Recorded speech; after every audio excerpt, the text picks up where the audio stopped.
doctor Moslares José, quien nos va a hablar sobre amicus curiae y audiencias públicas en los procesos de control.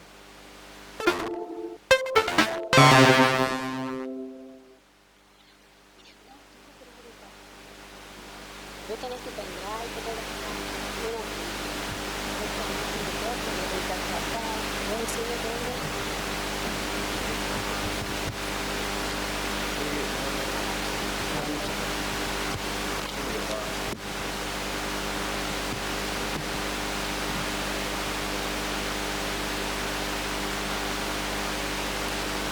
Hola, ¿cómo están? Bueno, buenos días. Yo voy a tener una visión un poco más optimista que el contador Segovia. No se me resigne, Segovia. No se me resigne. La idea de poder plantear, primero desde el lugar que uno tiene la responsabilidad, como integrante del secretariado, y también desde el lugar de extrema responsabilidad, que es el rol que ocupamos en este caso siendo vocal del Tribunal de Cuentas de La Pampa. Creo que es un enorme desafío ver de qué manera, en primer lugar, fortalecemos la participación. De hecho, parece que mi exposición viene a ser como una suerte de continuación de la suya, dando algunas propuestas, no sé si respuestas, porque sería demasiado ambicioso de pretender dar respuestas, pero sí digo propuestas. Hay algo de central en nosotros, que es esta cuestión que el rol nuestro de contralor, yo creo que excede la fiscalización. También tiene esto de educar al soberano. Nosotros tenemos una cuestión fundamental, una responsabilidad que me parece que si uno lo viene planteando, no desde un plano académico, porque estamos en un plano práctico de gestión, que es la cuestión de cuál es el objetivo nuestro, la sanción o la correcta rendición de cuentas. Y creo que nosotros vamos a una idea de una evolución del rol de los tribunales de cuentas, donde nosotros tenemos una amplia responsabilidad en una mejor rendición de cuentas, porque nosotros lo que estamos haciendo es, somos la parte técnica o el ojo técnico de la ciudadanía, como decía contador usted, como decías vos, te voy a poder escuchar, me parece, Luis, como decías vos, Luis, me parece que eso es central. Nosotros no podemos, y algo que nos frustra, nos enoja, es que solamente somos convocados cuando hay un problema. Cuando hay un problema, al funcionario, como digo yo, se le cae de la boca, me lo aprobó Tribunal de Cuentas. Se le cae, como si fuéramos el Papa Francisco. Saneamos, lo que tocamos lo saneamos, y realmente nos ponen en un lugar donde nosotros tenemos que salir a explicar. No, miren, el Tribunal de Cuentas tiene una responsabilidad, tiene un rol y tiene una competencia. Empezamos a hablar a esto de los abogados, convivimos armoniosamente y hermosamente con nuestros hermanos contadores, y es un complemento hermoso. No, pero lo hablo en serio, me parece que es un proceso, yo planteo los procesos virtuosos, donde nos complementamos competencias. No podemos el control, es más, el control debe avanzar. Hoy un control legal contable es un control, puedo decir insuficiente, no diciendo, ¿por qué? Porque tenemos que empezar a hablar de controles interdisciplinarios, pero todas acciones simultáneas. Nosotros tenemos que hablar de control interdisciplinario, esta cuestión de qué función tiene el control, darnos ese primer debate, porque también es cierto que frustra que muchas veces se nos convoque cuando hay un problema y el tribunal, ¿qué dice? No, el tribunal viene actuando. Nosotros lo tenemos que ver a esa convocatoria como una oportunidad. Mira, vamos a contar qué es lo que hacemos, qué es lo que hago todos los días, porque el trabajo de que nosotros hacemos, y también una forma de jerarquizar. ¿Por qué? A mí me ha pasado una oportunidad en la gestión, que una vez un funcionario me tornó enojado, me dice, no, lo que pasa es que vos sos un burócrata. Vos sos un burócrata. No nos conocemos, me enojó muchísimo. Que lo tomé como una ofensa, como si hubieran dicho el peor de los insultos. Pero ¿saben cómo lo gestioné? Con la idea de poder plantear y escribir la burocracia como ejercicio del derecho de defensa de los ciudadanos. Porque la burocracia es la ordenación de los procesos administrativos. La burocracia no es una mala palabra, no es malo ser burócrata. Ser burócrata es ser ordenado, es actuar en el marco de una norma. Entonces, lo que él planteó descalificándome, lo podemos gestionarlo, o debemos gestionarlo, desde cómo nosotros explicamos cuál es nuestro funcionamiento.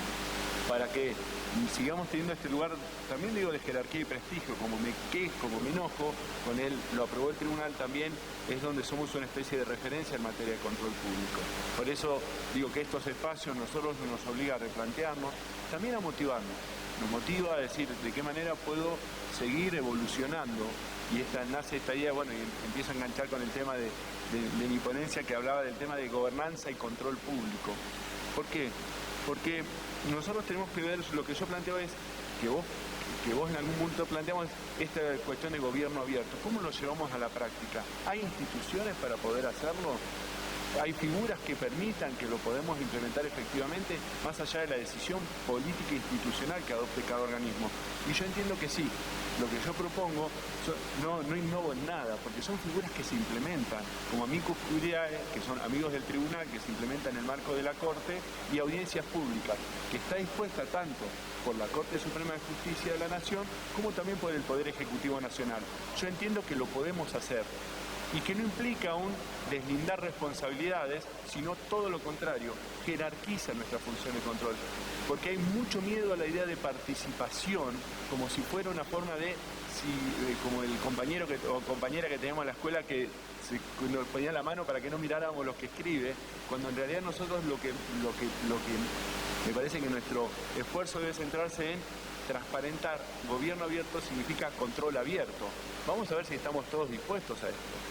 Tenemos que estar dispuestos a esto, porque va a generar cuestionamientos, pero también nos va, a mí lo que digo es república en sentido puro, esto es republicanía, esto es participación, esto es sistema republicano de gobierno, esto es sistema representativo, el pueblo exige responsabilidad, la ciudadanía, como decís vos, transformamos al habitante en ciudadano, y esta jerarquización que damos también incluye responsabilidades y el deber de informarse y de formar.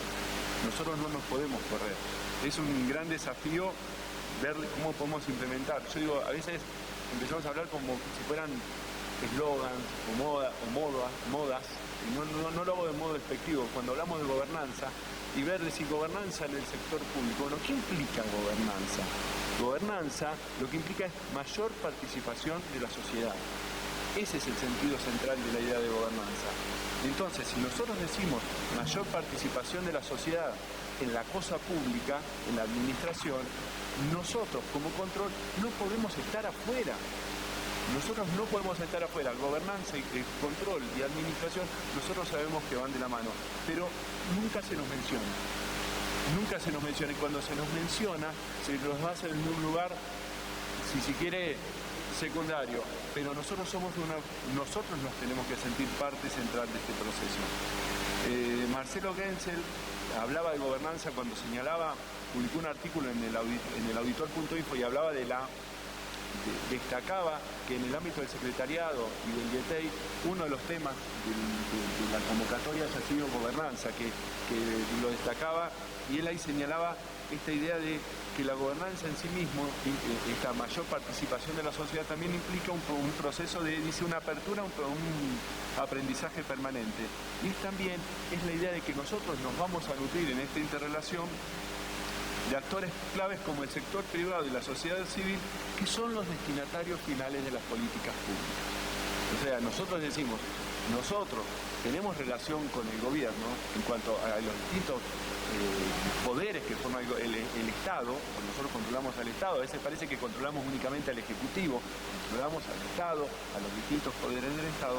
Entonces, nosotros tenemos que ver de qué manera en este proceso de mejora de calidad institucional, cómo hacemos para relacionar y hacer efectiva esa participación de los distintos actores sociales en los procesos de control. Repito, pero no me olvido de que esto no implica lavar nuestras responsabilidades. Esto implica legitimar nuestras funciones. Lo repito para que no quede como desnaturalizando ni sea una expresión de buenos deseos. Exigir una mayor transparencia de los procesos de control también exige una efectiva vigencia del sistema republicano de gobierno. Por eso lo que yo propongo es avanzar en la implementación de los procesos de control con estas dos figuras, amigos del tribunal y audiencias públicas. Una de las cuestiones centrales, si estamos hablando de audiencias públicas, amigos del tribunal, es hablar de la oralidad. Esto significa que la oralidad, entiendo yo, que constituye una de las herramientas procesales más efectivas a la hora de resguardar la efectiva participación de los ciudadanos en los procesos de control. En realidad, en todo procedimiento administrativo de naturaleza jurisdiccional. Nosotros hacemos juicios de cuenta, juicios de responsabilidad. Son juicios. Esa idea de ese concepto de juicio, que tendrá distintos alcances, también implica el resguardo de determinadas garantías. ¿Por qué? El juicio de cuentas es un balanceo de cuentas donde yo voy a determinar la correcta rendición documentada de cuentas, pero no deja de ser un juicio. Y esto implica que deben respetarse garantías de naturaleza constitucional, pero también de naturaleza convencional.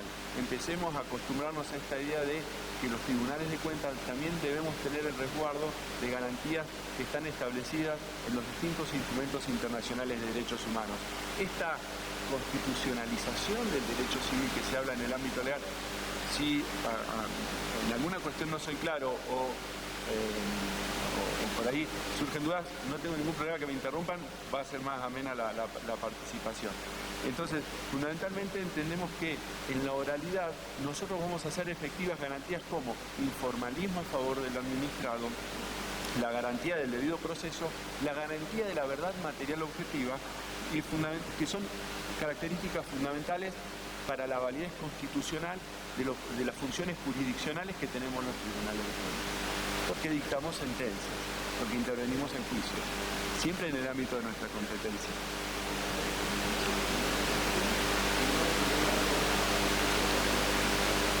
Porque en esta cuestión es entender que nosotros intervenimos en un juicio, e intervenir en un juicio, así sea una rendición de cuentas, implica, en la estructura del debido proceso, implica esta idea. El debido proceso es una garantía que te dice, el proceso en sí mismo es una garantía. Yo sé que para llegar a una sentencia que sea válida constitucional y convencionalmente, tengo que cumplir la etapa de demanda o acusación en el ámbito penal, defensa, prueba, sentencia. Y se le agregó, para esta idea es la idea de sentencia, fundada y razonada en un tiempo razonable. Esto nosotros también lo tenemos que aplicar. Y entonces yo planteo cómo la oralidad va a jugar con esta idea de pido rendición documentada, y la oralidad parece que estuviera hablando de dos cuestiones contradictorias y son complementarias. Estamos en sintonía plena. Son complementarias. La oralidad complementa la rendición documentada de cuentas. Y eso es lo que yo quiero plantear. Esto es, yo lo tengo que ver cómo lo puedo implementar. Adelanto, ya se ha implementado, hay tribunales de cuentas que ya son pioneros en esto, y lo voy a señalar a lo largo de mi exposición. Es decir, cómo lo voy a implementar en la instancia de juicio, en la instancia de juicio de control previo, control preventivo y en control posterior. En la auditoría se hace todo el tiempo la oralidad. En la auditoría es, poder copiar de este modelo, poder implementarlo también en los demás procesos, en las demás instancias de control. En cuanto a la oralidad, acá es interesante, y voy a citar un fallo de la Convención Interamericana de Derechos Humanos cuando planteaba la oralidad. Si nosotros, el control de constitucionalidad, queda claro, competencia exclusiva Poder Judicial. Nosotros no podemos hacer control de constitucionalidad. Ahora, ¿por qué? Porque el alcance, el efecto del control de constitucionalidad es inaplicar una norma. Es lo que se discute todo el tiempo en esta cuestión de reforma, el rol de la Corte Suprema. Dice el juez que declara la inconstitucionalidad de una norma es el legislador negativo. ¿Por qué? Porque dice, esta norma no la aplico. En cambio, el efecto central que tiene el control de convencionalidad es determinar si esa norma está dictada o no conforme a lo que dice la Convención Americana. Es lo que se llama si esa norma es compatible. Entonces, uno declara la inaplicabilidad, el otro la incompatibilidad. Por eso, los tribunales administrativos, o los tribunales administrativos que ejercemos funciones jurisdiccionales, tribunal de cuentas, juicio de responsabilidad, debemos ejercer el control de convencionalidad. Tenemos la competencia. Esto lo dice la Convención Interamericana de Derechos Humanos, en el fallo Hellman, donde establece que es contra la República Oriental del Uruguay, donde dice, todos los poderes del Estado tienen el deber de ejercer el control de convencionalidad. todos los poderes del Estado que ejerzan funciones jurisdiccionales y dicten resoluciones que afecten derechos de particulares tienen el deber de ejercer el derecho del control de convencionalidad.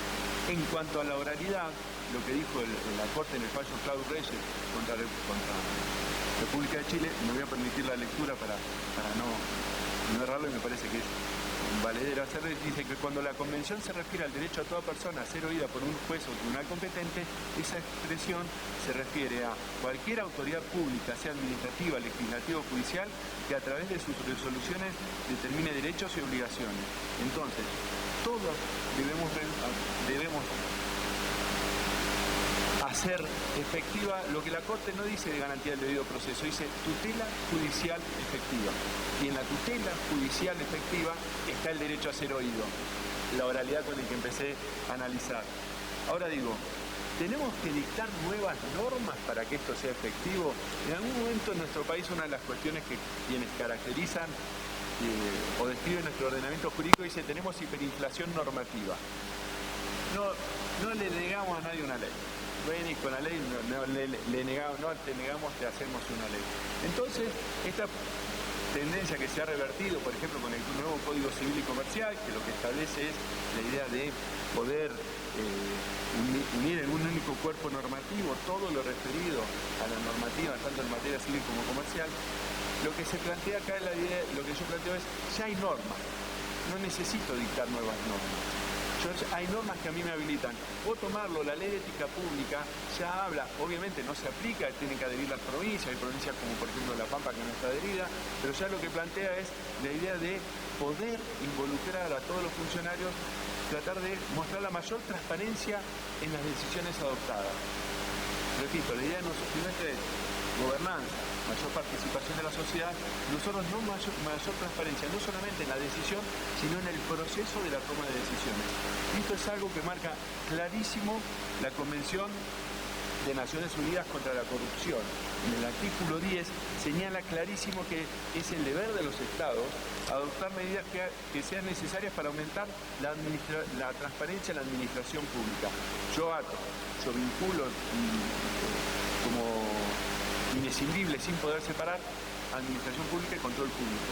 Yo lo tomo como vamos de la mano. Entonces, ahí la Convención de Naciones Unidas ya lo que plantea claramente es que la idea de transparentar los procesos de adopción de decisiones. Por eso es lo que yo propongo son estas dos figuras, tanto de amicus curiae como de audiencias públicas, como una manera de alguna manera transparentar estas decisiones. San Luis, ¿quiénes están ¿dónde están los locales? Ustedes trabajan en el Tribunal de Cuentas. San Luis, por ejemplo, San Luis en los artículos 65 y 81 lo tiene de manera clarísima esta cuestión de oralidad, lo implementa. A ver, repito, porque todos los procesos que nosotros, todas las figuras de transparencia tienen que ser procesos reglados. Nosotros no podemos, en el marco del principio de legalidad de la administración pública y de los tribunales de cuentas, estos procesos tienen que estar reglados en una norma. ¿Por qué? Porque nosotros obramos en el marco de nuestras competencias. Para el particular, todo lo que no está prohibido está permitido. Para los organismos públicos, organismos del Estado, todo lo que no tenemos habilitación expresa está prohibido. Por eso hablo de procesos reglados. El Tribunal de Cuentas lo tiene, San Luis lo tiene en los artículos 65 para el juicio de cuentas y 81 para el caso del juicio de responsabilidad. La Pampa, por ejemplo, no lo tiene implementado, tenemos una ley del año 69, con lo cual una de las cuestiones que ayer hablábamos es que estos espacios están buenos para compartir. A veces digo, parece que damos testimonio, ¿vieron esos grupos de autoayuda? Voy a dar testimonio y yo me levanto y digo, mire, no nos dan bolilla a Qatar, si no nos convocan, tenemos una ley del año 69. Yo lo tomo como un desafío. Yo lo tomo como un desafío hasta a título personal. No lo puedo usar como excusa. Tengo una ley vieja, ¿qué querés que haga? No, tengo una responsabilidad.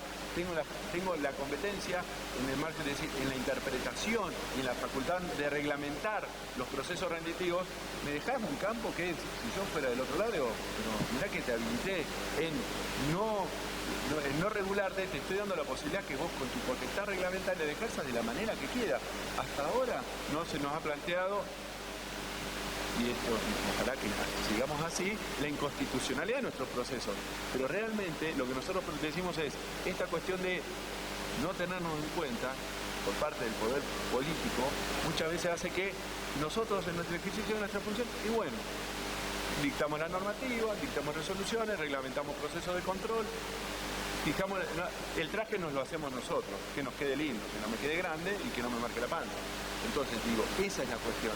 Pero también habla de esto que hablábamos de tu resignación en algún punto de decir dónde está la participación y digo, esta no tenía en cuenta el control de nuestras funciones de control, qué difícil es. La ley de tener en cuenta de la Pampa, obviamente oralidad, año 69 no tenemos nada, solamente prueba informativa, es decir, si el cuentadante, este concepto de cuentadante me encanta, lo aprendí de una contadora vocal. Un día yo recién había entrado al tribunal, yo entré de secretario y me dice ahí el cuentadante. Le voy a dar hasta esta impronta que me lo dijo y me encantó, cuentadante, una idea, una cosa, cuentadante, bueno, el administrado, su señoría, y me encantó, y lo pongo el cuentadante. Y es como que distingo ciudadanía de cuentadante, como que le doy nuestro cliente, le podríamos decir, en términos de nuestro usuario, ciudadano, pero el cuentadante no le da un prestigio, una cosa compleja, y eso, vos sos el cuentadante, me va mirando diciendo, Tato, ¿qué tomó hoy? Ustedes en la ley lo definieron clarísimo. Unas cuestiones mucho más que yo destaco es la técnica legislativa que tiene el proyecto de ley, la ley de Tribunal de Cuentas de Mendoza, porque define usuario, define cuentadante, define universo de control.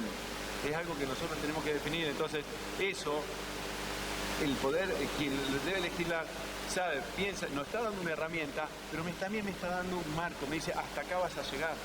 Si vos te excedes, ¿por qué?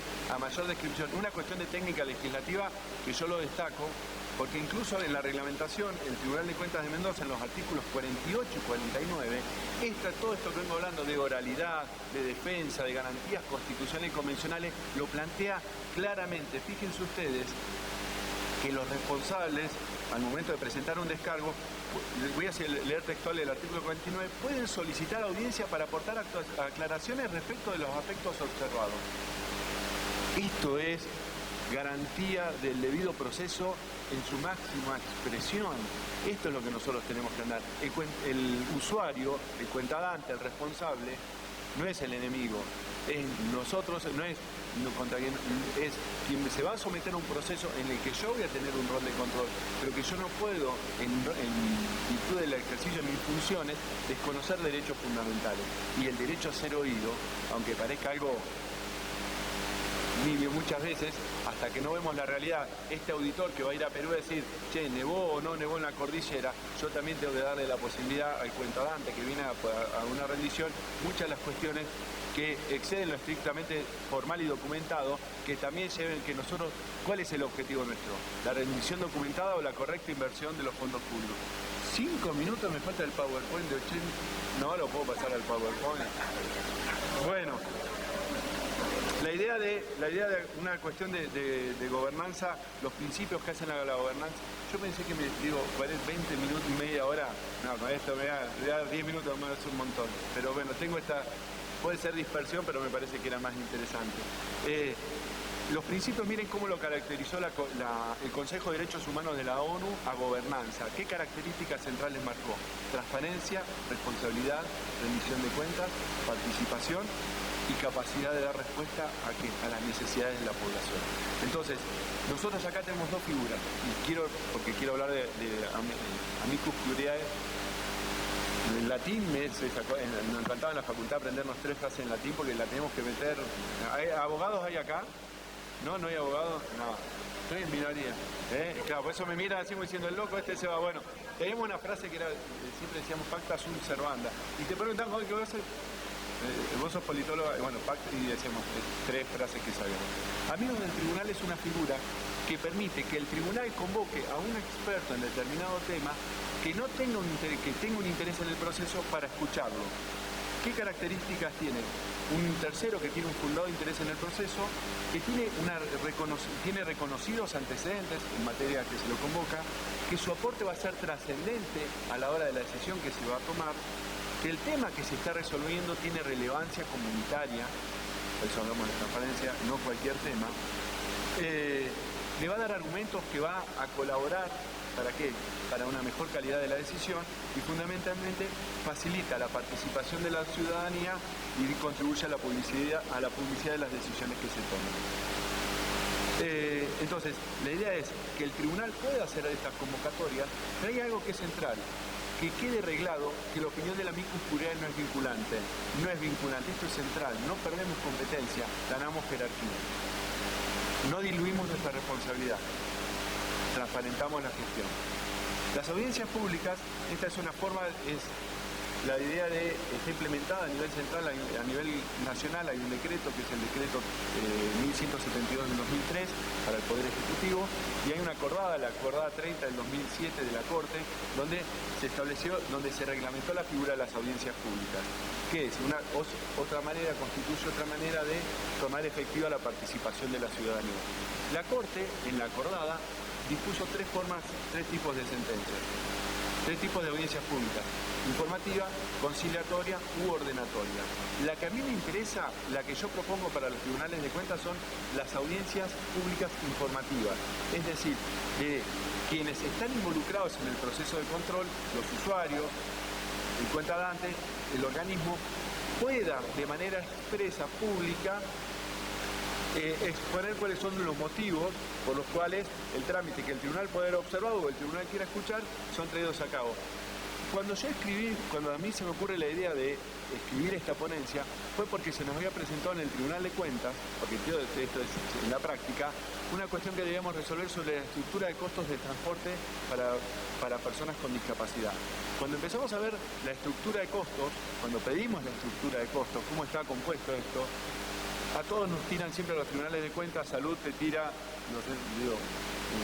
dice, bueno, los enfermos, vos me pedís rendición de cuentas y yo tengo que atender gente, entonces operá vos, salud nos hace todo el tiempo, no nos lo hacía, no tanto ahora, porque la pandemia nos legitimó, la pandemia nos puso en un lugar, más allá de la cuestión trágica, pero nos puso en un lugar que creo donde se destacó toda la importancia y la relevancia de nuestra intervención.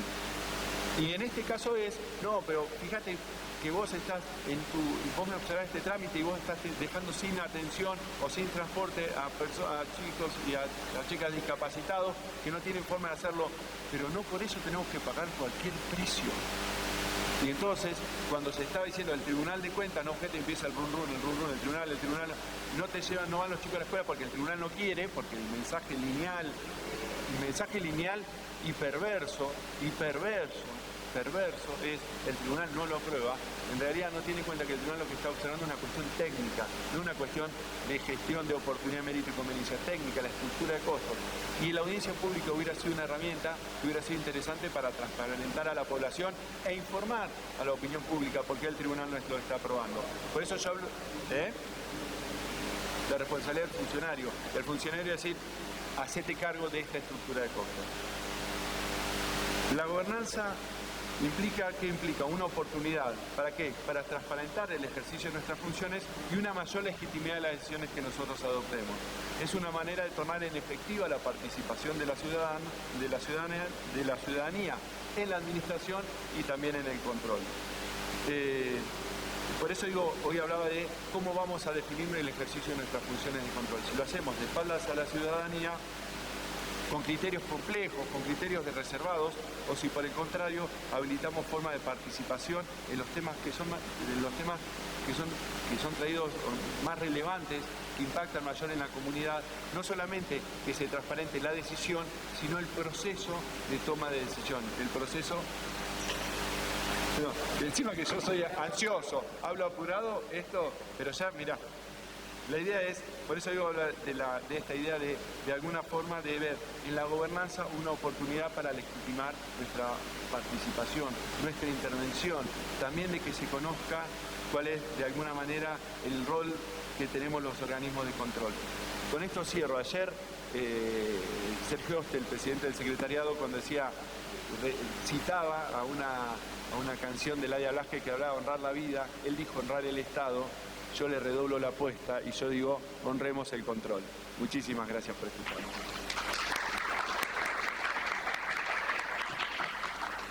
Me quedaron 15 segundos. Bien, ahora pasamos a escuchar a la licenciada María Dolores Galdiano.